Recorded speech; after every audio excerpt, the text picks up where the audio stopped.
చిత్తశుద్ధితో నిర్వహిస్తూ సమాజ అభివృద్ధికి దోహదపడి మంచి మనస్సును దయచేయమని ప్రేమ విలువలు సకల జనుల మధ్య నేర్చుకునే విధంగా పాలకులు పనిచేయే వివేకమును దయచేయమని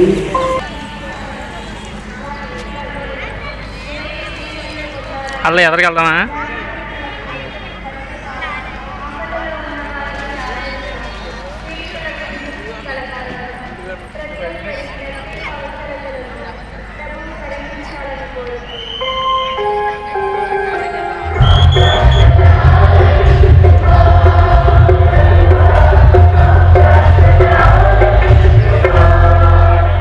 మన పూర్వీకుల ఆత్మల కొరకు ప్రార్థించదము.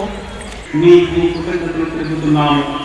మేము సమర్పించిన యజ్ఞములను దయతో అంగీకరించుకొనుటకు మేము నీ కుమారుని పునరుత్థానమైనలో పాల్పంచుకున్నను దయచేయమని మా ప్రభువైన క్రీస్తు ద్వారా ఈ మనవి చేస్తున్నాము. ఆమేన్.